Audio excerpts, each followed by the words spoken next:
Everyone, welcome to achievers. मेरा नाम है मेघा जायसवाल। आज हम लेट्स रिवाइज सीरीज में आपकी 3 थ्योरीज रिवाइज करेंगे। जीन पियाजे कॉग्निटिव डेवलपमेंट की थ्योरी, कोहलबर्ग की मॉरल डेवलपमेंट की थ्योरी और तीसरी होगी आपकी वाइगोत्स्की की सोशियो कल्चरल थ्योरी। तो ये 3 थ्योरीज हम आज के वीडियो में कवर करने वाले हैं। आपका सीटेट का एग्जाम काफी पास आ गया है, तो उसके लिए ये 3 जो थ्योरीज हैं आपकी काफी इंपॉर्टेंट है। इनको आज हम क्विकली रिवाइज करेंगे और सारे इंपॉर्टेंट पॉइंट्स देखते हुए चलेंगे। तो चलिए स्टार्ट करते हैं। सबसे पहले पढ़ेंगे जीन पियाजे की थ्योरी, जो कि है आपकी कॉग्निटिव डेवलपमेंट के ऊपर, यानी बच्चों में संज्ञानात्मक विकास किस तरीके से होता है, इसे बताया था जीन पियाजे ने। जीन पियाजे जो थे वो एक स्विस बायोलॉजिस्ट थे। इन्होंने अपने ही बच्चों के ऊपर स्टडी की थी, बहुत लंबे समय तक उन्हें स्टडी किया था और इसके बाद अपनी ये थ्योरी दी थी। इनकी इस थ्योरी के मेन पॉइंट्स क्या हैं? एक तो ये स्टेज अप्रोच पे बेस्ड है। कितनी स्टेजेस दी थी इन्होंने? 4 स्टेजेस दी थी और ये स्टेजेस यूनिवर्सल हैं। यूनिवर्सल है दैट मीन्स सारे बच्चे कॉग्निटिव डेवलपमेंट के दौरान इन 4 स्टेजेस से गुजरते हैं। ठीक है, तो सभी बच्चों का जब संज्ञानात्मक विकास होगा तो वो इन 4 स्टेजेस से गुजरेंगे। इसके अलावा इन्होंने ये कहा था कि एक स्टेज से दूसरी स्टेज में जब बच्चा आगे बढ़ता है तो वो तब बढ़ेगा जब उसके अंदर एप्रोप्रिएट लेवल ऑफ मैच्योरेशन होगा।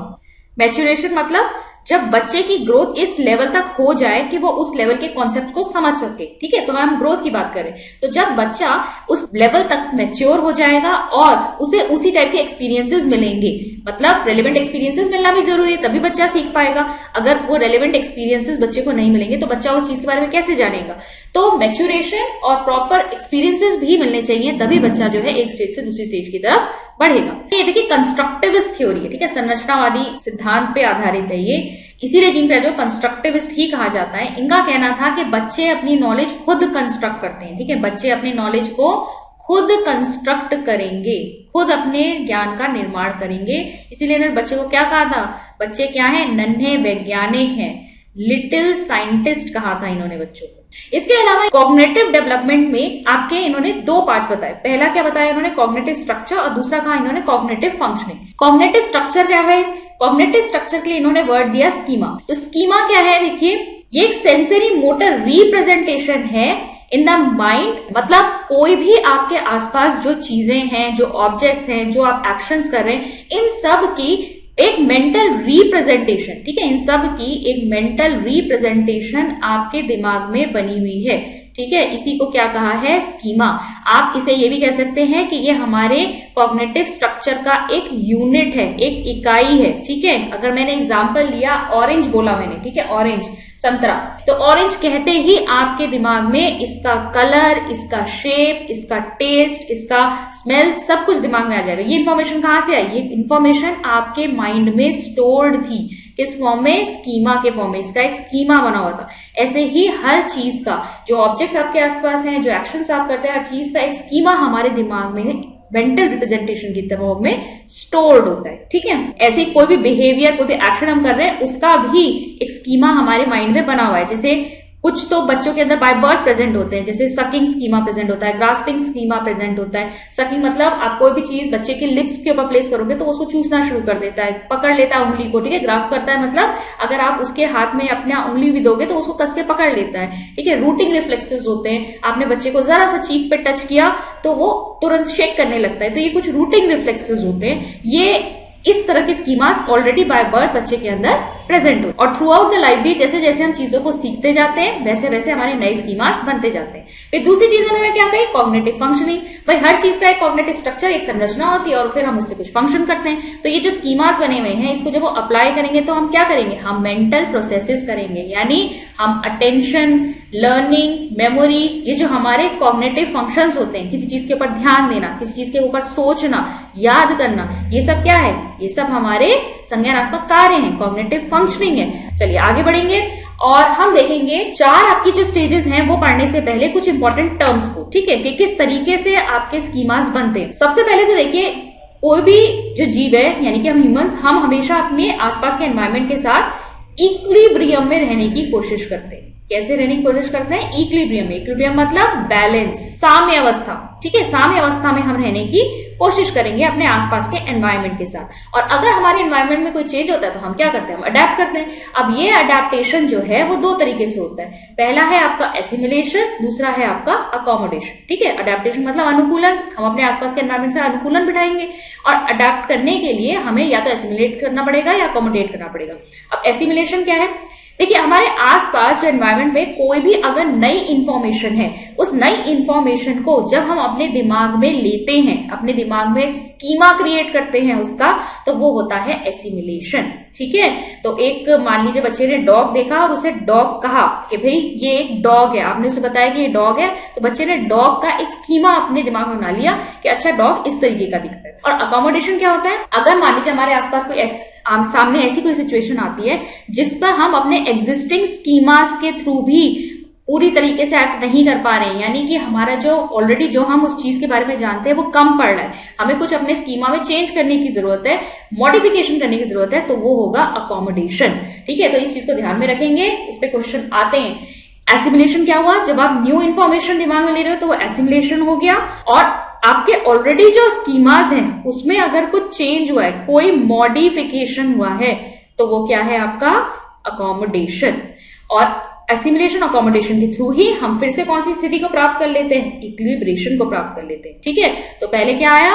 पहले आपके पास डिसइक्विलिब्रियम हुआ, आपने एनवायरनमेंट से अडेप्ट करने की कोशिश की एसिमिलेशन अकोमोडेशन के थ्रू, और फिर से आपने कौन सी स्थिति को अचीव कर? इक्विलिब्रेशन को। चलिए अब पियाजे की स्टेजेस की बात करेंगे फटाफट। तो पियाजे की स्टेजेस कितनी है? 4 स्टेजेस हैं। पहली स्टेज है आपकी सेंसरी मोटर स्टेज, इसकी एज रेंज को भी आप अच्छे से याद रखेंगे, बर्थ से लेकर 2 इयर्स तक। Pre operational stage 2 to 7 years, concrete operational stage 7 to 11 years and formal operational stage 12 years and onwards. तो चलिए अब इनकी डिटेल चेक करते हैं। फर्स्ट स्टेज जो है आपकी, क्या कहा है इन्होंने से? सेंसरी मोटर स्टेज, हिंदी में कहते हैं संवेदी गामक अवस्था, ठीक है। 0 से 2 years लिखा हुआ है, आप इसे बर्थ टू 2 years भी लिख सकते हैं।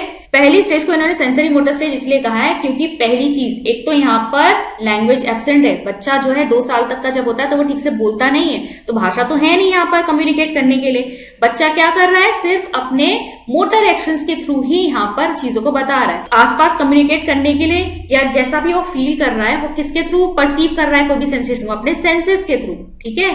जो भी देख रहा है, सुन रहा है, महसूस कर रहा है, वो अपने किसके थ्रू कर रहा है? सेंसेस के थ्रू कर रहा है। तो आप ये कह सकते हैं आसपास से जो भी वो सीख रहा है अपने सेंसेस के द्वारा सीख रहा है। तो सेंसेस यहाँ पर टीचर्स हैं, ठीक है। क्या है यहाँ पर? सेंसेस यहाँ पर टीचर्स है, senses are teachers. It is limited to direct sensory and motor interaction with environment. आसपास के एनवायरमेंट के साथ, मैंने कहा ना, अपने सेंसेस के थ्रू वो कम्युनिकेट कर रहा है और मोटर इंटरेक्शन से बता रहा है, ठीक है। अपने हाथ हिला रहा है या रो रहा है, जो भी कर रहा है वो मोटर इंटरेक्शन कर रहा है, इसीलिए इसे सेंसरी मोटर स्टेज कहा गया है। अब ये जो सेंसरी मोटर स्टेज है आपकी 6 सब स्टेजेस में डिवाइडेड है। इन 6 सब स्टेजेस को आपको नहीं देखना है, पर आपको ये पता होना चाहिए कि आपकी जो फर्स्ट स्टेज है वो 6 सब स्टेजेस में भी डिवाइडेड है। चलिए अब आपके सेंसरी मोटर पीरियड के कुछ आपके टर्म्स देखते हैं, यहाँ पर क्या क्या कैरेक्टरिस्टिक्स होती है। तो सबसे पहला है यहाँ पे सर्कुलर रिएक्शंस। सर्कुलर रिएक्शंस का मतलब है यहाँ पर बच्चे रिपीटेटिव एक्टिविटी करते हैं, और उस रिपीटिशन में जब वो मोटर इवेंट जो भी कोई भी एक्शन कर रहे हैं उसमें वो बार बार थोड़े चेंज करेंगे, फिर रिपीट करेंगे, फिर चेंज करेंगे, उसके थ्रू वो अपनी नॉलेज को कंस्ट्रक्ट करने की कोशिश कर रहे हैं, ठीक है। उस एक्टिविटी के थ्रू वो अपने कॉग्निटिव स्कीमास को कंस्ट्रक्ट करने की कोशिश कर रहे हैं, ठीक है। जैसे कि कोई बच्चा है, वो क्या कर रहा है? रैटल होता है ना, झुंझुना, ठीक है। झुंझुने को बार बार हिला रहा है, फिर थोड़ी देर रुकता है, उसको फिर देखने लगता है, खूब घूरने लगता है, उसको अटेंटिवली देखने लगता है, ठीक है। फिर हिलाता है, फिर देखता है, फिर हिलाता है, फिर देखता है। तो वो क्या कर रहा है? वो उस रैटल को पहले जब हिला रहा है तो उसमें साउंड आ रही है, फिर उसे रोक रहा है, फिर वो उसको पलट पलट के देख रहा है, वो बार बार इस एक्टिविटी को रिपीट कर रहा है। उस रैटल के बारे में जो इंफॉर्मेशन है उसका स्कीमा अपने दिमाग में क्रिएट करने की कोशिश कर रहा है। कैसे बजा रहा हूं इसको मैं, कैसे इसमें साउंड आ रही है, किस तरीके से मैं इसे पकड़ रहा हूं, ठीक है। तो उसकी स्कीमास वो अपने दिमाग में क्रिएट कर रहा है, उसकी नॉलेज वो अपने दिमाग में ले रहा है। देन गोल डायरेक्टेड बिहेवियर यहाँ पे दिखाई देता है। गोल डायरेक्टेड बिहेवियर मतलब लक्ष्य निर्देशित व्यवहार। यहाँ पर क्या होता है? बहुत सारे स्कीमास को कोऑर्डिनेट करके बच्चा किसी एक गोल को प्राप्त करने की कोशिश करता है, ठीक है। जैसे मान लीजिए यहाँ पर कोई चाइल्ड है और रूम में वो खेल रहा है, बहुत सारे यहाँ पे टॉयज बिखरे हुए हैं और उसका जो फेवरेट टॉय है वो यहाँ रखा हुआ है। तो यहाँ पे चाइल्ड क्रॉल करके जाएगा इन सारे खिलौनों के बीच से, ठीक है, इनको हटाते हुए जाएगा और फाइनली जाकर अपने इस वाले खिलौने को पिक कर लेगा। तो ये क्या हुआ, गोल डायरेक्टेड बिहेवियर। इसका गोल क्या था, इस वाले खिलौने को प्राप्त करना, और इसने इसकी तरफ जाने के लिए क्या किया, इन सारे खिलौनों को अपने रास्ते से हटाया, खुद क्रॉल करके इसकी तरफ गया। तो ये सब क्या किया, इसने बहुत सारे स्कीमास को कोऑर्डिनेट करके एक सिंगल एक्शन को परफॉर्म किया। ये होता है गोल डायरेक्टेड बिहेवियर। फिर आता है ऑब्जेक्ट परमानेंस, हिंदी में कहते हैं वस्तु स्थायित्व। तो देखिए वस्तु स्थायित्व क्या है, ये आता है बच्चों के अंदर 8 से 12 महीने के जब बच्चे हो जाते हैं ना, तब आता है बच्चों के अंदर वस्तु स्थायित्व। इससे पहले बच्चों के अंदर वस्तु स्थायित्व नहीं होता, मतलब उनके सामने जो चीज है बस उसी का अस्तित्व है। अगर आप छुपा दोगे उस चीज को, वो चीज उन्हें नहीं दिख रही है, तो उस चीज का अस्तित्व ही नहीं है। ठीक है, बच्चे के सामने आपने बॉल दिखाई और उसे अपने हाथ के पीछे बैक पे छुपा लिया और कहा कि बस कौवा ले गया या तोता ले गया, आपने कह दिया, तो बच्चा मान जाएगा, वो आपसे दोबारा से बॉल नहीं मांगेगा, वो अपने और खिलौनों में लग जाएगा, क्योंकि उसके लिए जो चीज उसे दिखाई नहीं दे रही उसका अस्तित्व ही नहीं है। ठीक है, जब 8 से 12 महीने का बच्चा हो जाता है तब उसके वस्तु स्थायित्व आता है, ऑब्जेक्ट परमानेंस आता है। और उसके बाद अगर आप बॉल को छुपाएंगे और ये कहेंगे कि भाई बॉल खो गई है या कोई तोता ले गया, तो बच्चा मानेगा नहीं, वो उस बॉल को मांगेगा, या फिर अगर उसने आपको छुपाते हुए देख लिया तो वहां से जाके लेके भी आ जाएगा। ठीक है, वो ढूंढ लेगा उस चीज को। फिर है मेंटल रिप्रेजेंटेशन, एक इंटरनल इमेज जो है यहाँ पर किसी पास्ट इवेंट या ऑब्जेक्ट की बच्चों के दिमाग में बननी शुरू हो जाती है। आप ये भी कह सकते हैं यहाँ से बच्चों की यादें बननी शुरू हो जाती है। और फिर है डेफर्ड इमिटेशन, मतलब यहाँ पर ऑलरेडी बच्चों ने कोई काम को किसी पर्सन को करते हुए देखा है तो वो उसको बाद में उसकी नकल करते हैं। जैसे कि अगर मान लीजिए एक बच्चा है, उसने अपने पापा को शेव करते हुए देखा है, तो हो सकता है कुछ दिनों बाद वो पापा की तरह ही शेव करते हुए ऐसे नकल करे। ठीक है, शीशे में देख के ऐसी शेव करने लगे, मतलब वो क्या कर रहा है, इमिटेट कर रहा है, नकल उतार रहा है अपने फादर की। कोई एक्टिविटी उसने पहले होते हुए देखी थी उसको वो दोबारा से रिपीट कर रहा है। ठीक है, इसे कहते हैं डेफर्ड इमिटेशन। अब आएंगे नेक्स्ट आपके सेकेंड स्टेज पे। सेकेंड स्टेज है आपकी प्री ऑपरेशनल पीरियड। ठीक है, प्री ऑपरेशनल पीरियड ये आपका कितने से कितने तक होता है, 2 to 7 ईयर्स तक होता है। यहाँ पर बच्चे जो हैं सिंबल्स का प्रयोग शुरू कर देते हैं। कौन सा वर्ड किसी चीज के लिए स्टैंड करता है, मतलब पानी बोलने पर आपको पानी एक पीने की चीज मिलेगी, और किस तरीके से हर चीज का एक सिंबॉलिक रिप्रेजेंटेशन है, यहाँ बच्चों को ये समझ में आने लगता है। इस कैटेगरी को फर्दर डिवाइड किया गया है 2 सब कैटेगरीज में, सब स्टेजेस में आप कह सकते हैं। पहला है प्री ऑपरेशनल फेज जो होता है 2 to 4 ईयर्स, और दूसरा है इंट्यूटिव फेज जो है 4 to 7 ईयर्स। चलिए इनकी कैरेक्टरिस्टिक्स देखते हैं। पहला है आपका pre operational phase. Pre operational phase में कैरेक्टरिस्टिक बिहेवियर आपको क्या मिलेंगे, ऑपरेशंस कैसे हो जाते हैं, organised, formal and logical mental processing. अब बच्चा थोड़ा लॉजिकल हो जाता है, थोड़ा सोच समझ के बोलता है, बहुत ज्यादा नहीं, लेकिन फिर भी इससे पहले बिल्कुल बच्चा लॉजिक नहीं लगाता, लेकिन अब जो बच्चे की मेंटल प्रोसेसेस हैं वो काफी लॉजिकल हो जाते हैं, ऑर्गेनाइज्ड हो जाते हैं, फॉर्मल हो जाते हैं। सिंबॉलिक फंक्शन जैसा कि मैंने कहा, यहाँ पर बच्चा मेंटल सिंबल्स बना लेता है, उसे पता है कोई वर्ड किस ऑब्जेक्ट के लिए स्टैंड करता है। पानी का मतलब है, पानी जो वर्ड बोल रहे हैं तो यानी कोई पीने की चीज के लिए बोला जा रहा है, तो इस तरीके से वो किस चीज को क्या कहा जाता है उसके लिए उसे एक वर्ड या जो सिंबल उसे रिप्रेजेंट करता है उसको बच्चे पहचानना शुरू कर देते हैं। इसके अलावा इस अर्ली स्टेजेस में बच्चे जो हैं ऑब्जेक्ट्स को आइडेंटिफाई कर लेते हैं, उन्हें क्लासीफाई भी कर लेते हैं, लेकिन इस क्लासिफिकेशन में मिस्टेक्स होती हैं। जैसे उसे पता चल गया मम्मी कौन है और पापा कौन है, ठीक है, और डॉग भी ले लेते हैं। एक डॉग उनके घर में है जिसका नाम है मोंटू, ठीक है, उसे पता चल गया मम्मी किसे कहना है, पापा किसे कहना है, मोंटू कौन है। लेकिन अब सारी जो भी लेडीज हैं वो उसके लिए मम्मी है, सारे जेंट्स उसके लिए पापा हैं, और जितने भी डॉगीज वो कहीं भी देखेगा वो सब उसके लिए क्या है, वो सबको मोंटू बोले। तो ये क्लासिफिकेशन हुआ है, लेकिन इस क्लासिफिकेशन में भी मिस्टेक्स होती है। इसके अलावा ट्रांसडक्टिव रीजनिंग की बात करेंगे। बच्चों की जो रीजनिंग होती है वो ना तो इंडक्टिव होती है ना डिडक्टिव होती है, वो अपना ही कुछ रीजन देते हैं, उसी को कहते हैं ट्रांसडक्टिव रीजनिंग। जैसे कि एक बच्चा कह देगा कि ऑरेंज और बॉल एक ही है, ठीक है, ऑरेंज भी एक बॉल है। क्यों कह दिया उसने, क्योंकि संतरा भी उसे गोल ही दिखाई दे रहा है, और बॉल जो है खेलने की चीज है वो भी उसे गोल दिखाई दे रही है, उसने कह दिया ऑरेंज एक बॉल है, ठीक है। या फिर एक कुत्ता भौंका और उसके बाद ट्रेन आई, उसने कह दिया कुत्ते के भौंकने से ट्रेन आई है, क्योंकि कोई रीजनिंग नहीं है, तो वो एक ट्रांसडक्टिव रीजनिंग अपनी ही कोई रीजनिंग दे देता है। फिर 5वां पॉइंट आप देखेंगे है एनिमिज्म, ठीक है। एनिमिज्म का मतलब है जो नॉन लिविंग थिंग्स हैं उनमें भी बच्चे क्या देखते हैं, लिविंग को देखते हैं, या फिर बच्चे उसे लिविंग समझते हैं। जैसे कि बच्चे जो होते हैं अपनी डॉल को अपने साथ सुलाएंगे, उसको डांटा करेंगे कि हम इसे खिला रहे हैं, ठीक है, ये सो रही है, ये बोल रही है, या फिर इसको डांस कराएंगे, तो बच्चे उसको क्या मान रहे हैं, एक लिविंग बीइंग की तरह कंसीडर कर रहे हैं। अपने टैडी को, अपनी डॉल्स को एक लिविंग बीइंग की तरह कंसीडर ये करते हैं। ईगोसेंट्रिक थॉट होता है, ठीक है। ईगोसेंट्रिक थॉट का मतलब है जब बच्चा सिर्फ अपने बारे में सोचता है, वो दूसरे के पॉइंट ऑफ व्यू को अकाउंट में नहीं लेता, यानी उसे ये नहीं लगता कि भाई सामने वाले को बुरा भी लग सकता है। वर्ल्ड सिर्फ वो अपनी नजर से देखता है, उसकी दुनिया जो है खुद तक ही सीमित है, सिर्फ अपने ही व्यू पॉइंट को समझता है वो, और हर चीज जो है वो उसके लिए, ठीक है, मम्मी पापा वगैरह सबका प्यार भी उसी के लिए है, पूरी दुनिया सिर्फ उसी के अराउंड घूमती है, दूसरे के व्यू पॉइंट को या अपने भाई बहनों के व्यू पॉइंट को वो कंसीडर नहीं करता। नेक्स्ट आती है आपकी इंट्यूटिव फेज, ठीक है, नेक्स्ट सब स्टेज है ये, 4 से 7 वर्ष तक हमने देखा। अब कैरेक्टरिस्टिक बिहेवियर यहाँ क्या होगा, speech becomes more social and less egocentric. अब यहाँ पर बच्चा जो है थोड़ा सा यहाँ पर सोशल होना शुरू करता है, अभी तक बच्चे का दायरा सीमित था, अब 4 से 7 साल की उम्र में क्या है, बच्चा अब स्कूल जाना शुरू करता है, उसके दोस्त बनने लगते हैं, तो अब थोड़ा सोशल होने लगा है, लेस ईगोसेंट्रिक होने लगा है, यानी दूसरे के पॉइंट ऑफ व्यू को भी समझने लगा है, थोड़ा कंसीडर करने लगा है। फिर इंट्यूटिव थॉट, इंट्यूटिव थॉट मतलब अब बच्चे यहाँ पर क्या हो जाते हैं ना, क्यूरियस हो जाते हैं और बहुत क्वेश्चंस पूछते हैं। बच्चों के पास नॉलेज तो बहुत होती है, आपने बहुत सारी चीजें बता दी बच्चों को, ये तोता है, ये मैना है, ये बर्ड है, ये डॉग है, ये फिश है, ये तैरती है, ये चिड़िया उड़ती है, या ये टॉय कार ये ऐसे रन करती है, ये सब आपने बता तो दिया, लेकिन अब बच्चे के पास क्वेश्चंस हैं इसको लेकर, ये क्यों है, रीजंस पूछ रहा है बच्चा, ऐसा क्यों है, ठीक है। तो बहुत नॉलेज तो बच्चे के पास बहुत आ गई, लेकिन अब इसी के साथ बहुत सारे क्वेश्चंस भी उसके पास आ गए हैं। तो इंट्यूटिव थॉट यानी कि क्यूरियस हो गया बच्चा, बात बात पर प्रश्न पूछता है। एब्सेंस ऑफ 2 कॉग्निटिव स्ट्रक्चर्स बहुत इंपॉर्टेंट है, इस पर क्वेश्चन बहुत पूछा जाता है, रिवर्सिबिलिटी और कंजर्वेशन। ये 2 इंपॉर्टेंट ऐसी कैरेक्टरिस्टिक्स हैं जो हमें इंट्यूटिव फेज के बच्चों में देखने को नहीं मिलेंगी, ठीक है। एब्सेंट है मतलब नहीं मिलेंगी, रिवर्सिबिलिटी यानी एबिलिटी टू रिवर्स, और कंजर्वेशन, ठीक है।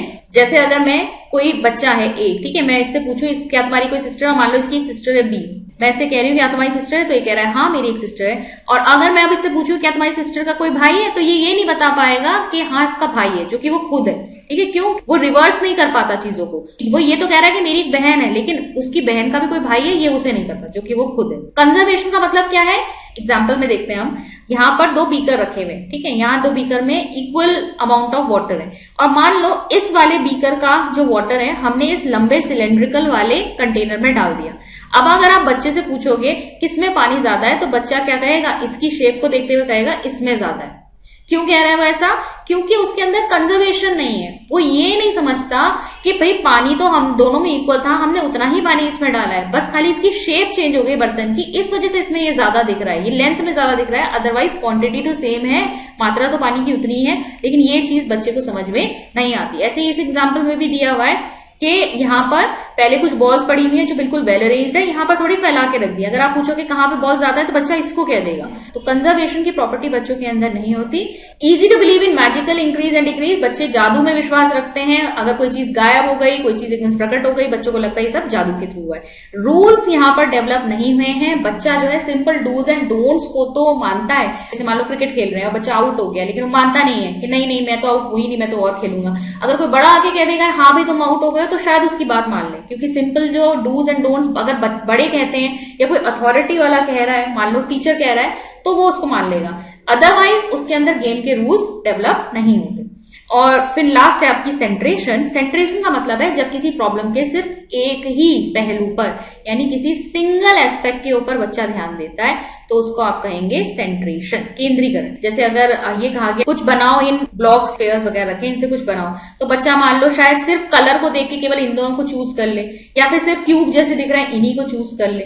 तो यहाँ पर बच्चा सिर्फ एक ही एस्पेक्ट के ऊपर ध्यान देता है। जैसे कि आप इस एग्जाम्पल में भी देख सकते हैं, कंजर्वेशन वाले एग्जाम्पल में भी बच्चा क्या कर रहा है, सिर्फ एक ही एस्पेक्ट पर ध्यान दे रहा है, सिर्फ शेप पे ध्यान दे रहा है। उसको लग रहा है कि ये लंबा है तो इसमें पानी ज्यादा है, ठीक है, उसने और चीजें कंसीडर नहीं करी। नेक्स्ट आती है आपकी थर्ड स्टेज। थर्ड स्टेज है आपकी कॉन्क्रीट ऑपरेशनल स्टेज, जो 7 से 12 वर्ष तक है, ठीक है। यहाँ पर क्या हो गई है, थिंकिंग जो है मोर लॉजिकल और सिस्टमैटिक हो गई है। अब बच्चा इंडक्टिव और डिडक्टिव रीजनिंग कर सकता है, ठीक है। अब ट्रांसडक्टिव रीजनिंग नहीं रही, इंडक्टिव या डिडक्टिव रीजनिंग आ गई, प्रॉपर रीजनिंग दे सकता है और फिर कंक्लूजन तक पहुंच सकता है। रिवर्सिबिलिटी आ जाती है, कंजर्वेशन आ जाता है, ठीक है। एग्जाम्पल हमने देख लिए थे, कंजर्वेशन भी आ जाता है। यानी अब अगर आप इस एग्जाम्पल में बच्चों से पूछोगे कि किसमें ज्यादा है, तो बच्चा कहेगा दोनों में सेम है। अब ईगोसेंट्रिक थॉट नहीं रहा है, यहाँ पर बच्चा दूसरे के पॉइंट ऑफ व्यू को बहुत अच्छे से कंसीडर करता है, उसकी केयर करता है, ठीक है, उसे समझता है और उस पर ध्यान देता है। सीरिएशन, ठीक है, सीरिएशन का मतलब क्या है, जब बच्चा क्लासिफाई भी कर सकता है और उस क्लासिफिकेशन के बाद उन चीजों को अरेंज भी कर सकता है, या तो असेंडिंग में या डिसेंडिंग में, छोटे से बड़ा या बड़े से छोटे में, जब उसको सीरीज में बच्चा लगा सकता है, इसे कहते हैं सीरिएशन, ठीक है। इसके अलावा कॉन्क्रीट प्रॉब्लम सॉल्विंग की कैपेबिलिटी बच्चों के अंदर आती है। कॉन्क्रीट मतलब अगर आप मल्टीप्लिकेशन या डिवीजन के सम देंगे तो बच्चा क्या करेगा, उसको कॉपी पेंसिल लेकर उसमें सॉल्व कर सकता है। ठीक है, 389, 21 आप मल्टीप्लाई करने होंगे, बच्चा आराम से सॉल्व कर लेगा, लेकिन कॉन्क्रीट करेगा। कॉन्क्रीट मतलब यहाँ पर उसे जरूरत होगी लिख के करने की, दिमाग में सॉल्व नहीं करेगा उसको। डिसेंट्रेशन आ जाता है यहाँ पर, यानी ability to take multiple aspects of a situation into account, यानी किसी समस्या के सिर्फ एक ही पहलू पे ध्यान नहीं देता, आप समस्या के बहुत सारे पहलुओं के ऊपर बच्चा ध्यान देगा। नेक्स्ट अब लाएंगे लास्ट, जो आपकी फोर्थ स्टेज है। फोर्थ स्टेज कौन सी है आपकी? फॉर्मल ऑपरेशन स्टेज, जो आपकी 12 वर्ष से लेकर आगे तक है। कैरेक्टरिस्टिक बिहेवियर देखिए, यहाँ पर इंपॉर्टेंट चीज आपको यही रखनी है, एब्स्ट्रैक्ट थिंकिंग आ जाती है। बच्चा अब अमूर्त रूप से दिमाग ही में सोचना शुरू कर देता है। ठीक है, दिमाग में ही सोच लेगा, काफी सारे क्वेश्चंस के आंसर खुद ही बस दिमाग में ही निकाल लेता है, तो उसे कॉन्क्रीट चीजों की पेपर पेन पे उसे सॉल्व करने की जरूरत नहीं है। फिर बच्चे जो है यहाँ पर एब्स्ट्रैक्ट थिंकिंग और लॉजिकल थिंकिंग करने लगते हैं। कॉग्निटिव एबिलिटीज काफी अच्छी हो जाती है, इंक्रीज हो जाती है, हायर ऑर्डर की हो जाती है। हाइपोथेटिकल डिडक्टिव रीजनिंग करता है। हाइपोथेटिकल डिडक्टिव रीजनिंग का मतलब है यहाँ साइंटिफिक प्रॉपर मेथड अप्लाई करके बच्चा जो है प्रॉब्लम का सोल्यूशन निकाल रहा है। ठीक है, कोई प्रॉब्लम है तो उसके लिए हाइपोथेसिस बना रहा है, वे क्या क्या इसके पॉसिबल सोल्यूशंस हो सकते हैं, इसके बाद उनको सबको टेस्ट करके देख रहा है और फिर इसके बाद उसे एनालाइज करके उसका कंक्लूजन निकाल रहा है। तो यहाँ पर बच्चा जो है हाइपोथेटिक डिडक्टिव रीजनिंग कर रहा है, ये आपको ध्यान में रखना है, इंपॉर्टेंट है। तो ये सारे इंपॉर्टेंट कैरेक्टरिस्टिक्स हमने करे और ये जितने भी हमने हाईलाइट कर रखे हैं ना, कंजर्वेशन, रिवर्सिबिलिटी, सीरेशन, डिसेंट्रेशन, कौन से स्टेज में क्या कैरेक्टरिस्टिक देखने को मिलती है, इसको आप अच्छे से पढ़ के जाएं, इस पे क्वेश्चंस बहुत बनते हैं। इवैल्यूएशन जल्दी से देख लेते हैं। डेवलपमेंट देखिए कि जो डेवलपमेंट है वो एक स्टेज से दूसरे स्टेज में तब होगा जब बच्चा प्रॉपरली एनवायरमेंट के साथ इंटरैक्ट करेगा। इसके अलावा इन्होंने कहा एक स्टेज से दूसरी स्टेज में जो चेंज है वो अब्रप्टली हो सकता है, लेकिन बच्चे जो है डिफर करेंगे हर स्टेज में। हो सकता है कोई बच्चा एक स्टेज में थोड़ा लंबे समय तक रहे, कोई बच्चा दूसरी स्टेज में किसी लंबे समय तक रहे, क्योंकि बच्चों की लर्निंग कैपेबिलिटी पे भी डिपेंड करता है ना, बच्चे धीरे सीख रहे हैं या फास्ट सीख रहे हैं।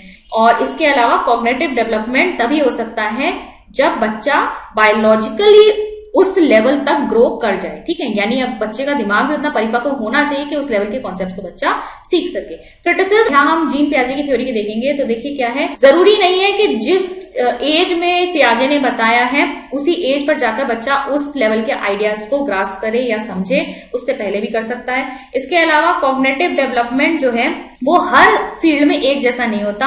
आपको ये नहीं है कि हर डोमेन में आपको बच्चा अच्छा दिखाई देगा। कोई बच्चा हो सकता है रीडिंग में बहुत अच्छा हो लेकिन मैथ्स में अच्छा ना हो। ठीक है, लेकिन हम यहाँ पियाजे की थ्योरी में देख रहे हैं कि अगर कॉग्निटिव डेवलपमेंट बहुत अच्छा है तो हर फील्ड में हमें अच्छा दिखाई देगा, जो कि ऐसा नहीं होता। इसके अलावा कॉग्निटिव डेवलपमेंट कंटिन्यूअस फैशन में होता है, ना कि किसी एक स्टेज से दूसरी स्टेज में अब्रप्टली। ठीक है, कंटिन्यूअसली हमें देखने को मिलता है, ऐसा नहीं कि बच्चा पहले एक स्टेज में था और चलकर दूसरी स्टेज में पहुंच गया। तो अब जीन पियाजे की कॉग्निटिव डेवलपमेंट की थ्योरी के बाद अब हम देखेंगे Kohlberg's theory of moral development. तो बच्चों में नैतिक विकास किस तरीके से होता है, इसे स्टडी किया था कोलबर्ग ने। चलिए इसकी थ्योरी में पढ़ते हैं फटाफट कि हमें क्या क्या इंपॉर्टेंट पॉइंट्स देखने हैं। तो लॉरेन कोल्सबर्ग जो एक साइकोलॉजिस्ट थे यूनिवर्सिटी ऑफ हार्वर्ड में, इन्होंने क्या किया था, पियाजे के ही काम को आगे बढ़ाया था और इन्होंने मॉरल डेवलपमेंट को देखिए किससे जोड़ा है, नैतिक तर्कना यानी मॉरल रीजनिंग से।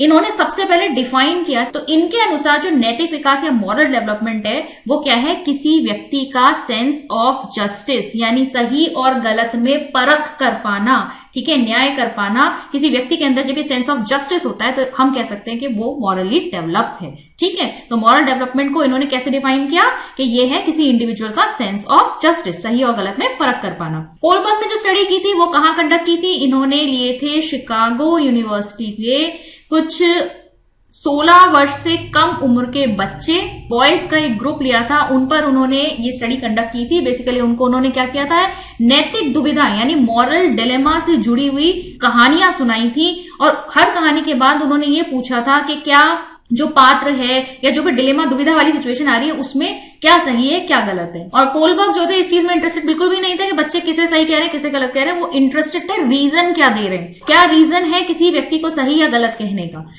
हाइंस डिलेमा इनकी एक बहुत ही पॉपुलर स्टोरी है नैतिक दुविधा पर। तो स्टेजेस देखेंगे हम कोलबर्ग की मॉरल डेवलपमेंट की, क्या स्टेजेस दी हैं इन्होंने, टोटल देखिए 3 तो लेवल्स दिए हैं। ठीक है, इन्होंने 3 लेवल्स दिए हैं मॉरल डेवलपमेंट के और साथ ही साथ इन्होंने हर लेवल की 2 स्टेजेस बताई हैं। ठीक है, हर लेवल में आपको स्टेज 1 और स्टेज 2 मिलेगी। चलिए देखते हैं अब पहला लेवल जो इन्होंने बताया वो है आपका प्री कन्वेंशनल मॉरलिटी, हिंदी में कहते हैं पूर्व परंपरागत स्तर।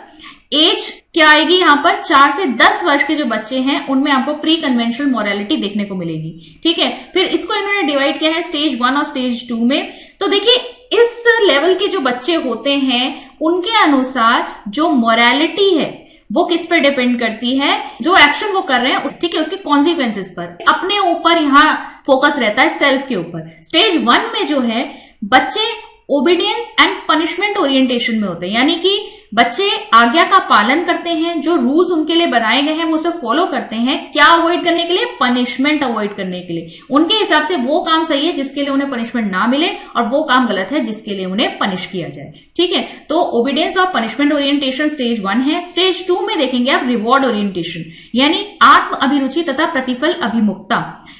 इस स्टेज में वो काम सही होता है जिसके लिए हमें कोई बेनिफिट हो रहा हो। ठीक है, हमें भी जब कुछ बेनिफिट मिलेगा या कोई रिवॉर्ड हमें किसी से मिलेगा तो वो काम सही है। अगर किसी काम के लिए हमें कोई बेनिफिट नहीं मिल रहा तो वो काम गलत हो जाता है। सेकेंड लेवल पे आएंगे, लेवल 2 आपकी क्या है, कन्वेंशनल मोरालिटी, जिसे आप परंपरागत या रूढ़िगत स्तर कहते हैं। एज यहाँ पर क्या आएगी, 10 से 13 वर्ष की जो आयु के बच्चे हैं वो कन्वेंशनल मोरालिटी शो करते हैं। यहां पर फोकस कहां शिफ्ट हो गया है, यहाँ पे फोकस शिफ्ट हो गया है सोसाइटी के ऊपर, मेजोरिटी के ऊपर। स्टेज 3 देखिए इसकी क्या है, लेवल 2 में जो स्टेज 3 हमें देखने को मिलेगी, good boy good girl morality, अच्छा लड़का या अच्छी लड़की। तो सही वो है जो आपसे एक्सपेक्ट किया जा रहा है, जो दूसरों को प्लीज करे। एक अच्छा लड़का ये गुण दिखाएगा या ये कैरेक्टरिस्टिक दिखाएगा, एक अच्छी लड़की के अंदर ये गुण होने चाहिए, ये कैरेक्टरिस्टिक्स होने चाहिए, तो आप वही काम करेंगे जो सोसाइटी को सही लगते हैं, सोसाइटी के अकॉर्डिंग आपको करने चाहिए। ठीक है, तो being good is whatever pleases others, जो दूसरे को खुश करे, यानी सही और गलत मेजोरिटी डिसाइड करेगी और आपको बस मेजोरिटी के साथ कंफर्म करना है। फिर स्टेज 4 की जब हम बात करेंगे तो यहाँ पे आती है authority and social order maintaining morality. ठीक है, अधिकार संरक्षण अभिमुखता, सही या गलत कौन तय करता है, सोसाइटी के रूल्स तय करते हैं। ठीक है, पहले वाले में क्या हो रहा था, सोसाइटी आपसे क्या एक्सपेक्ट करती है, आपको वैसे काम करने चाहिए। यहाँ पर सोसाइटी ने जो रूल सेट किए हैं, जो लॉ हमारे लिए बने हुए हैं, हमें उन्हें फॉलो करना है। तो अगर हम सोसाइटी के रूल्स और लॉज के अकॉर्डिंग चल रहे हैं तो वो काम सही है, और अगर हम उसके अगेंस्ट कुछ कर रहे हैं तो वो काम गलत है। और यहाँ पर बहुत से अडल्ट जो हैं वो इस लेवल से आगे नहीं बढ़ पाते, यानी कि कोलबर्ग ने ये कहा था कि जरूरी नहीं है कि मॉरल डेवलपमेंट की सभी स्टेजेस को एक व्यक्ति अचीव कर पाए। बहुत सारे जो लोग हैं वो बीच की स्टेजेस में ही रुक जाते हैं। तो यहाँ पर जो स्टेज 4 है, कई जो अडल्ट्स हैं वो यहीं तक रुक जाते हैं। ठीक है, लेकिन अब लेवल 3 पे देखेंगे। लेवल 3 पे उन्होंने क्या बात करी, लेवल 3 है आपकी पोस्ट कन्वेंशनल मोरालिटी, पश्च परंपरागत स्तर। एज क्या आएगी यहाँ पे, एज 13 के बाद लेट अडल्टहुड तक। ठीक है, अब यहां पर क्या चीज इंपॉर्टेंट है, मॉरल प्रिंसिपल्स, एथिक्स, सिद्धांत, हमारी वैल्यूज, हमारे मूल्य। तो स्टेज 5 को आप देखेंगे, morality of contract, individual rights and democratically accepted law, सामाजिक अनुबंध अभिमुखता। सही और गलत कौन डिटरमाइन करेगा, वैल्यूज, मूल्य, हमारे सिद्धांत, हमारे प्रिंसिपल्स।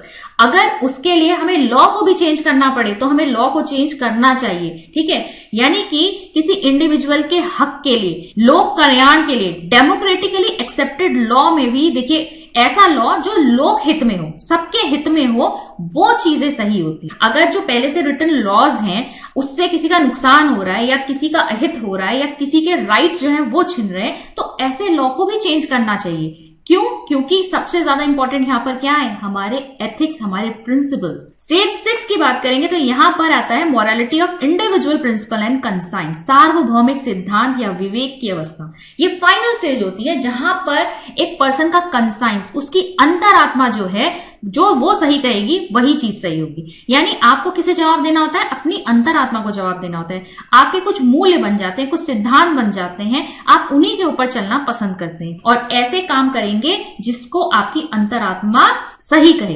अगर कोई ऐसा काम आप करते हैं जिससे आपकी अंतरात्मा ही आपको बोल रही है कि आपने गलत किया है, तो वो काम गलत होगा। तो यहाँ पे आपका कंसाइंस, आपके मूल्य, आपके प्रिंसिपल्स इंपॉर्टेंट होते हैं। ठीक है, इसको आप एक डायग्राम के थ्रू भी समझ सकते हैं। ये देखिए प्री कन्वेंशनल से आपकी लेवल है जिसमें स्टेज 1 में हम पनिशमेंट अवॉइड कर रहे हैं और स्टेज 2 में क्या कर रहे हैं, अगर आपको कोई रिवॉर्ड मिल रहा है तो वो काम सही है, अगर रिवॉर्ड नहीं मिल रहा तो वो काम गलत है। कन्वेंशनल लेवल में स्टेज 3 है good boy good girl attitude, मतलब एक अच्छा लड़का और अच्छी लड़की जैसे गुण दिखाए, जैसे कैरेक्टरिस्टिक्स शो करनी चाहिए वैसा काम आप करें ताकि वो लोगों को प्लीज करें। ठीक है, मेजोरिटी डिसाइड करेगी सही है गलत क्या है, आपको कन्फर्मिस्ट एटीट्यूड अपनाना है। स्टेज 4 है loyalty to law and order, जो सोसाइटी ने नियम कायदे कानून बनाए हैं हमें उसके अकॉर्डिंग चलना है, कानूनों के अकॉर्डिंग चलना है, उन्हें फॉलो करना है। पोस्ट कन्वेंशनल स्टेज में आपका ध्यान प्रिंसिपल्स की तरफ जाता है, justice and spirit of the law, यानी किसी के साथ भी इनजस्टिस नहीं होना चाहिए, अन्याय नहीं होना चाहिए, इंडिविजुअल राइट्स को इंपॉर्टेंस दी गई है यहाँ पर, और जो लोक हित में हो वो सही है। ठीक है, चाहे हम उसके लिए लॉ ही परिवर्तित क्यों ना करना पड़े। और ऐसे ही यूनिवर्सल प्रिंसिपल ऑफ एथिक्स आपके स्टेज 6 में इंपॉर्टेंट हो जाते हैं, यानी ऐसे मूल्य जो आपकी अंतरात्मा जिस आपसे जवाब मांगती है। ठीक है, आपके एथिक्स, आपके प्रिंसिपल्स, आपकी वैल्यूज वो इंपॉर्टेंट होते हैं, जो आपके अंतरात्मा के अनुसार सही हो वही काम सही होता है। ठीक है, एक और डायग्राम से आप इसको समझ सकते हैं, ये एक पिरामिड टाइप का है जहां पर आप देखेंगे कि जो पहली 2 स्टेजेस हैं उसमें आपका फोकस कहां है, सेल्फ पर है, अपने ऊपर है, चाहे आप पनिशमेंट अवॉइड करें, चाहे आप अपने इंटरेस्ट की या रिवॉर्ड की बात करें। फिर जब हम स्टेज 3 और स्टेज 4 की बात करते हैं तो यहां पर जो फोकस है वो अदर्स पे है, क्योंकि सोसाइटी हमारे लिए, दूसरे हमारे लिए डिसाइड कर रहे हैं क्या सही है क्या गलत है, हम सिर्फ क्या कर रहे हैं उसका कंफर्म कर रहे हैं। ठीक है, और यहां पर जब हम लास्ट आपकी जो 2 की 5th और 6th स्टेज जहां पर आपके प्रिंसिपल्स इंपॉर्टेंट है, आपके सिद्धांत, आपके मूल्य इंपॉर्टेंट है। ठीक है, वो काम सही है जो प्रिंसिपल्स या एथिक्स के अनुसार सही होगा। इस थ्योरी के क्रिटिसिज्म भी देख लेते हैं। पहला है आपका कोलबर्ग की जो थ्योरी है ये बता रही है कि व्यक्ति को यह पता होना चाहिए सही क्या है गलत क्या है, और तब हम डिसाइड करेंगे कि उसका मॉरल डेवलपमेंट कितना हुआ है। लेकिन सही और गलत का पता होना और सही और गलत व्यवहार में झलकना दोनों अलग अलग बातें हैं। कई लोगों को पता होता है सही क्या है गलत क्या है, लेकिन फिर भी वो गलत काम करते हैं, जैसे ड्रिंक करके ड्राइव करना। ठीक है, लोगों को पता होता है कि ड्रिंक करके ड्राइव करना गलत है, तो यहाँ पर सही और गलत पता होना अलग बात है और वो व्यवहार में झलकना अलग बात है। तो किसी को सही और गलत की जानकारी है, उसे पता है, हम ये नहीं कह सकते कि उसका मॉरल डेवलपमेंट हो चुका है। सेकेंड है, क्रिटिक्स ने यह भी कहा है कि कोलबर्ग की जो थ्योरी है वो ओवर एम्फेसाइज करती है कॉन्सेप्ट ऑफ जस्टिस को, यानी कि मॉरल डेवलपमेंट हम तब कह रहे हैं कि जब किसी के अंदर सेंस ऑफ जस्टिस हो, जबकि मॉरल डेवलपमेंट के अंदर और भी बहुत सारी चीजें आती हैं, personal feelings, compassion, caring, interpersonal feelings, ये सभी तो मॉरल रीजनिंग का हिस्सा बनती हैं। कोई भी एकदम अनबायस होकर तो जस्टिस कर नहीं सकता, बहुत सारे फैक्टर्स इसे इन्फ्लुएंस करते हैं। फिर थर्ड है आपका, कोलबर्ग ने ओवर एम्फसाइज किया है वेस्टर्न फिलॉसफी पर। अब देखिए, इन्होंने जो सैंपल लिया था, मैंने बताया आपको शिकागो के जो कुछ बॉयज थे उनके ग्रुप को लिया था उन्होंने। अब वहां पर वो उनका कल्चर क्या है, वेस्टर्न कल्चर है, लेकिन जो डिफरेंट कल्चर के लोग होते हैं उनके सोच में भी उनके कल्चर की झलक दिखाई पड़ती है। तो कोलबर्ग के अनुसार जो इन्होंने सैंपल लिया वो वेस्टर्न कल्चर का लिया, लेकिन इन्होंने एप्लीकेबल सभी पे कर दिया, ये भी गलत है। ठीक है, हर कल्चर में हमें डिफरेंट मॉरल आउटलुक्स देखने को मिल सकते हैं। इसके अलावा जो सब्जेक्ट्स इन्होंने लिए थे, सब्जेक्ट क्या होते हैं जिनके ऊपर एक्सपेरिमेंट कंडक्ट किया जाता है, तो सब्जेक्ट जो है वो क्या थे, children under the age of 16 वर्ष से भी कम उम्र के बच्चे थे, और इनके सामने इन्होंने नैतिक दुविधा की जो स्टोरीज रखी थी वो कैसी रखी थी। एक जैसे स्टोरी हाइंस डिलेमा की थी, वो एक हस्बैंड वाइफ की स्टोरी थी, जहां वाइफ मरने वाली है और हस्बैंड को वाइफ को बचाने के लिए क्या करनी पड़ती है, दवा चुरानी पड़ती है। तो इस तरह की जो सिचुएशंस और डिलेमास की स्टोरी बच्चों के सामने रखी गई थी, वो बच्चों के लिए बहुत ही एब्स्ट्रैक्ट कॉन्सेप्ट हो गया। अगर हम उनके डे टू डे लाइफ से जुड़ी हुई कुछ समस्याएं रखते तो शायद बच्चों के आंसर्स कुछ और भी हो सकते थे।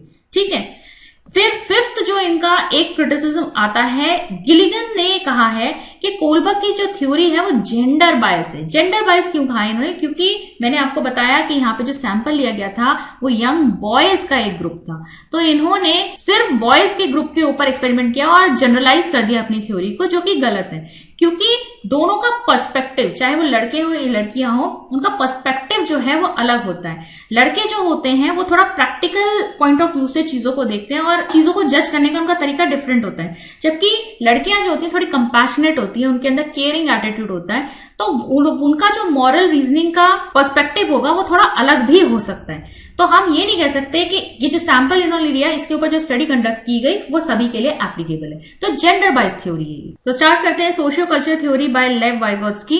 तो लेव वाइगोत्स्की जो है ये पियाजे के व्यू ऑफ डेवलपमेंट का एक ऑल्टरनेटिव प्रेजेंट करते हैं, क्योंकि पियाजे ने कॉग्निटिव डेवलपमेंट में बताया है कि बच्चे अपनी नॉलेज खुद कंस्ट्रक्ट कर रहे हैं।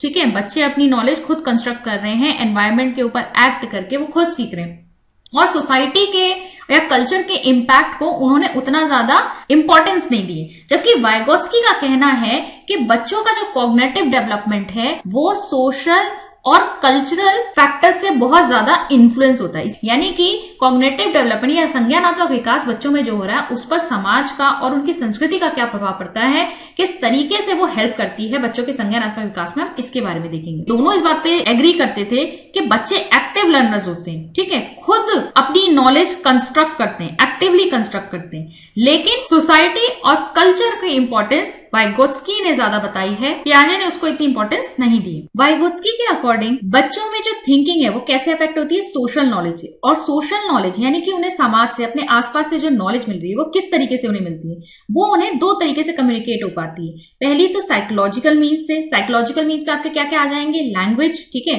क्योंकि हम जब बातचीत करते हैं, दूसरे को कुछ सिखाते हैं तो हम भाषा का प्रयोग करते हैं, ऐसी नंबर, आर्ट, किसी ना किसी फॉर्म के सिंबल्स हो गए। और दूसरा हो सकता है आपके टेक्निकल मीन्स। टेक्निकल मीन्स में आपके क्या आ जाएंगे, जैसे बुक्स हो गई, कैलकुलेटर्स। तो हमें जो नॉलेज मिल रही है वो इनके द्वारा मिल रही है। कुछ इंपॉर्टेंट पॉइंट्स देखते हैं, बेसिक प्रिंसिपल्स क्या है वाइगोत्स्की की थ्योरी के। तो पहला है कि चिल्ड्रन अपनी नॉलेज खुद कंस्ट्रक्ट करते हैं, इसके बारे में हमने देखा।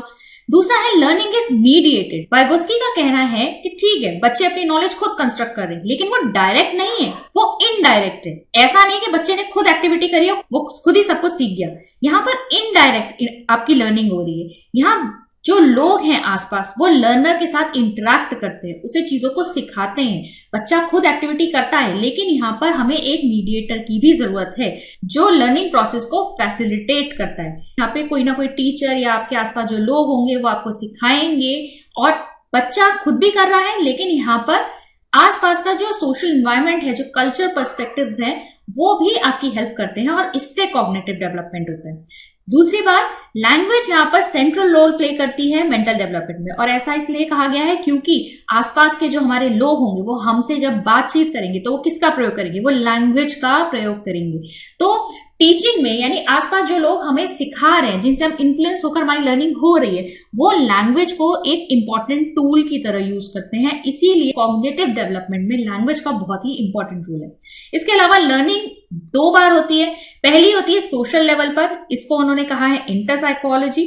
सोशल लेवल पे मतलब जब दूसरे हमें कुछ सिखा रहे हैं, जैसे मैं अभी कुछ बोल रही हूँ, मैं आपको इस थ्योरी के बारे में बता रही हूँ, तो ये सोशल लेवल हो गया, ठीक है, इंटर साइकोलॉजी। और इसके बाद आप खुद से इस पूरे कॉन्सेप्ट को अपने दिमाग में फिर से ऑर्गेनाइज करेंगे, इसको फिर से समझेंगे।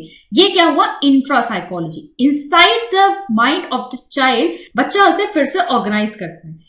तो लर्निंग दो बार होती है, एक बार जब दूसरा हमें बता रहा है और दूसरी बार जब हम खुद अपने दिमाग में उसे ऑर्गेनाइज कर रहे हैं। फिर है फिफ्थ, डेवलपमेंट को आप सोशल कॉन्टेक्स्ट से अलग नहीं कर सकते।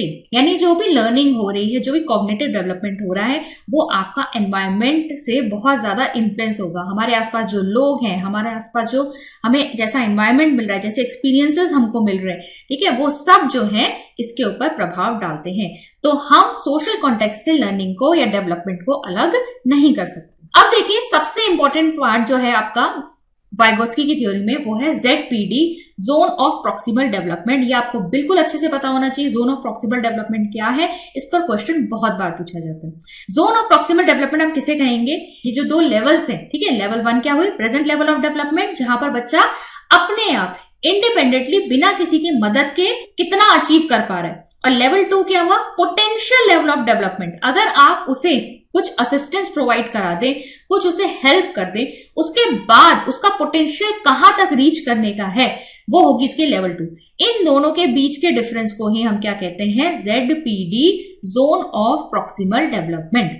अब जो असिस्टेंस प्रोवाइड करवा रहा है उसे आप क्या कहोगे, MKO, यानी मोर नॉलेजेबल अदर या more knowledgeable person. More knowledgeable other ये कोई भी हो सकता है, वो टीचर्स भी हो सकते हैं, वो हमारे पेरेंट्स भी हो सकते हैं, वो हमारा कोई पीयर यानी कि हमारा कोई साथी हो सकता है। कोई भी व्यक्ति वो आपको उस काम को करने में, जो काम आप इंडिपेंडेंटली अभी नहीं कर पा रहे हो, लेकिन उसकी असिस्टेंस से, एक MKO की असिस्टेंस से आप कर पाओगे, वो क्या हो जाएगा आपका मोर नॉलेजेबल अदर। और ये जो असिस्टेंस हम प्रोवाइड कर रहे हैं, इसको आप क्या कहते हैं, स्कैफोल्डिंग।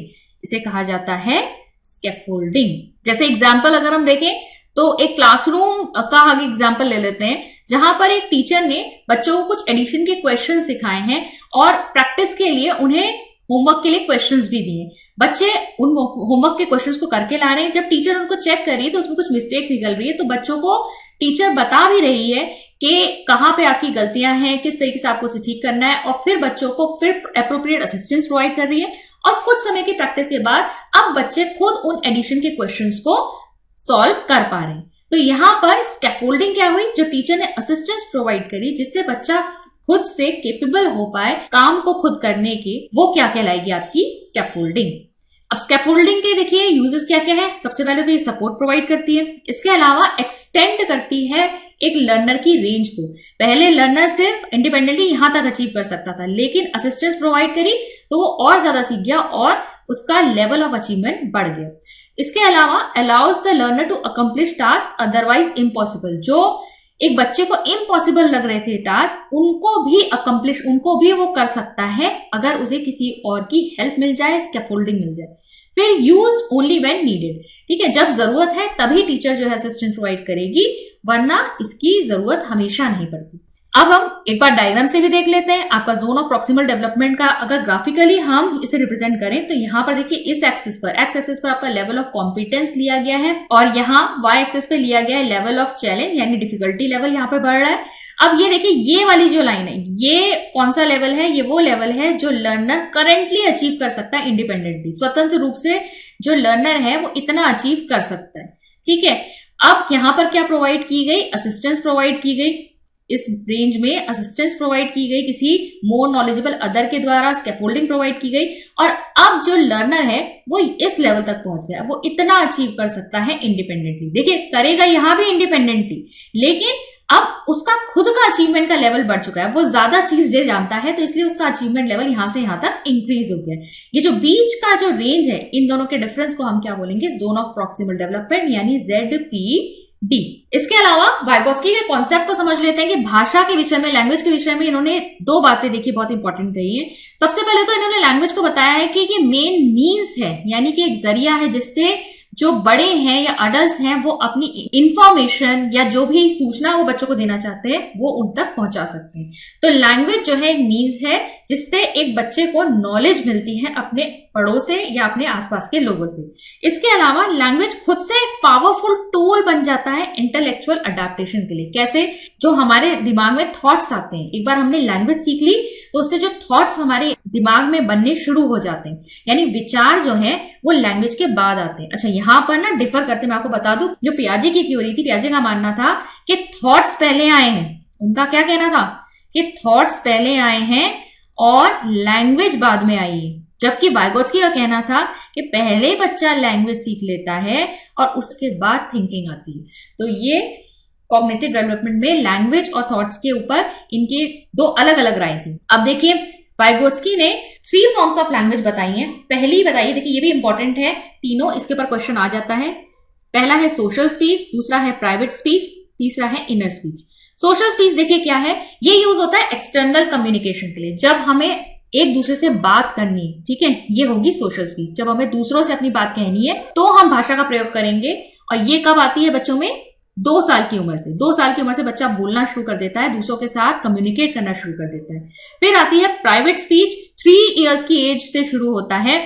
प्राइवेट स्पीच जो है वो खुद को डायरेक्टेड है, सेल्फ डायरेक्टेड होती है, खुद को गाइड करने के लिए होती है। जैसे बच्चे खुद को खेलते टाइम भी बोलते रहते हैं ना, जब वो जैसे मान लो डॉल के साथ खेल रहे हैं तो अब मैं इस डॉल के लिए खाना बना रही हूँ, अब मैं ये कर रही हूँ, अब मैं डॉल को यहाँ बिठा देती हूँ, ऐसे ऐसे बोलती भी जा रही है और काम को करती भी जा रही है। तो वो प्राइवेट स्पीच है जो सेल्फ डायरेक्टेड है और खुद को गाइड करने के लिए यूज हो रही है। और तीसरी होती है इनर स्पीच, ये शुरू होती है आपकी from the age of 7 years, ठीक है, तो 7 साल के बाद इनर स्पीच शुरू होती है।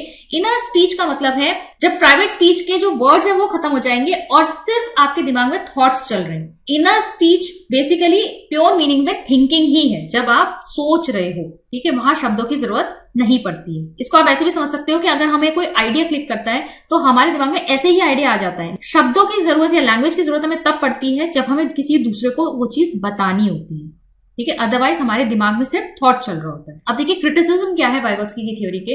वाइगोत्स्की की जो थ्योरी है वो ये अज्यूम करके चलती है कि ये सभी कल्चर्स के लिए रेलेवेंट है, ठीक है, हर कल्चर के लिए आपकी ये थ्योरी रेलेवेंट है, जबकि अलग अलग कल्चर में इसका अलग अलग प्रभाव पड़ेगा। जोन ऑफ प्रॉक्सिमल डेवलपमेंट यहाँ पर अनक्लियर है। एग्जैक्टली हम यहाँ नहीं बता सकते कि बच्चा आगे सीखना भी चाहता है या नहीं, उसका लेवल ऑफ अचीवमेंट वो आगे इंक्रीज भी करना चाहता है या नहीं, या ये जेडपीटी का प्रोसेस जो हो रहा है वो किस तरह से हो रहा है, डेवलपमेंट हो किस तरह से रहा है, ऐसी कोई इन्होंने जानकारी यहाँ पे नहीं दी है। इसके अलावा सोशियो कल्चर थ्योरी जो है ये इंडिविजुअल के रोल को उतना महत्व नहीं देती। इनका कहना है कि जो नॉलेज डेवलप होगी या कॉग्निटिव डेवलपमेंट होगा वो सोशियो कल्चरल पर्सपेक्टिव में ही होगा, ठीक है, सोसाइटी में रहकर ही होगा। इंडिविजुअल भी खुद भी सीख सकता है, इस बात को ये उतना महत्व नहीं देते। और लैंग्वेज को इन्होंने बहुत ज्यादा एम्फेसाइज किया है, यानी भाषा को विचार करने में या फिर सोचने में इन्होंने बहुत ज्यादा महत्वपूर्ण बताया है, ठीक है, ओवर एम्फेसाइज कर दिया है इसको। पियाजे और वाइगोत्स्की की थ्योरी देखिए डिफर करती है, और इनके विचार किस तरह से डिफर करते हैं एक बार ये देख लेते हैं, क्योंकि इस पर भी क्वेश्चन आ जाता है। पियाजे ने देखिए यूनिवर्सल स्टेजेस बताई है कॉग्निटिव डेवलपमेंट की। इन्होंने कहा है ये सारे कल्चर्स के अक्रॉस सेम रहती हैं, यानी सभी संस्कृतियों में हमें इसी तरीके की यूनिवर्सल स्टेजेस देखने को मिलेंगी। जबकि वाइगोत्स्की ने कहा है कि कॉग्निटिव डेवलपमेंट वेरी करेगा अलग अलग कल्चर्स में। इसके अलावा पियाजे देखिए क्या कहते हैं कि कॉग्निटिव डेवलपमेंट जो होता है वो इंडिपेंडेंट एक्सप्लोरेशन से होता है, बच्चा खुद अपने आप इंडिविजुअली करके सीख रहा है। जबकि वाइगोत्स्की ने कहा है कि जो कॉग्निटिव डेवलपमेंट है वो सोशल इंटरेक्शन से होता है। अकॉर्डिंग टू पियाजे लैंग्वेज जो है वो थॉट के ऊपर डिपेंड करती है, जैसा कि मैंने कहा कि थॉट पहले आए लैंग्वेज बाद में आई। लेकिन वाइगोत्स्की का कहना है कि कॉग्निटिव डेवलपमेंट तब होता है जब लैंग्वेज का इंटरनलाइजेशन हो जाता है, यानी भाषा पहले आएगी और थॉट्स बाद में आएंगे, ठीक है। भाषा जब बिल्कुल ही अंदर चली जाती है, इनर स्पीच की बात आती है, तो वहां पर थॉट्स आने शुरू होते हैं। फिर इसके अलावा पियाजे ने स्कैफोल्डिंग की कोई भी बात नहीं करी है, जबकि वाइगोत्स्की ने स्कैफोल्डिंग को सेंट्रल कॉन्सेप्ट रखा है। जब सामने वाले से हमें या हमारे आसपास के लोगों से हमें असिस्टेंस मिलती है, स्कैफोल्डिंग मिलती है, तब हमारा लेवल ऑफ अचीवमेंट बढ़ पाता है, तब हम आगे सीख पाते हैं। तो ये थे वाइगोत्स्की और पियाजे के बीच के जो व्यू पॉइंट्स हैं उनके डिफरेंसेस। आज हमने पियाजे, वाइगोत्स्की और होलबर्ग तीनों की थ्योरी को रिवाइज किया है क्विकली, इवन कि हमने थोड़ा डिटेल में ही कर लिया है, बट आई थिंक आपके आने वाले सीटेट के एग्जाम के लिए ये बहुत यूजफुल रहेगा। अगर आपको ये सीरीज अच्छी लग रही है तो आप नीचे कमेंट करके बताइएगा, मैं और भी जो आपकी थ्योरीज हैं उनको वन शॉट वीडियो में कवर करने की कोशिश करूंगी, जैसे लर्निंग इंटेलिजेंस वगैरह, जहां आप एक शॉट में ही सारी थ्योरीज को एक साथ कवर कर सके। शॉर्ट में बनाने की कोशिश करेंगे, क्रिस्प रखेंगे। चैनल में सीटेट के और कंटेंट के लिए आप हमारी प्लेलिस्ट चेक कर सकते हैं, बहुत सारे वीडियोस आपके सीटेट के एग्जाम से रिलेटेड मैंने यहाँ पर बना रखे हैं। अगर चैनल को पहली बार देख रहे हैं तो इसे सब्सक्राइब जरूर कर लीजिएगा और बेल आइकन को टैप कर लीजिएगा, जिससे मेरे सभी नए वीडियोस के नोटिफिकेशन आपको टाइम से मिलते रहें। अगर वीडियो अच्छी लगी तो इसे अपने फ्रेंड्स के साथ शेयर जरूर कीजिएगा और एक लाइक जरूर कीजिएगा अगर आपको पसंद आ रही है। कमेंट बॉक्स में जरूर लिखिएगा अपने व्यूज, ताकि मुझे आगे वीडियोस बनाने के लिए मोटिवेशन मिले। मैं मिलती हूँ आपसे नेक्स्ट वीडियो में। Thank you.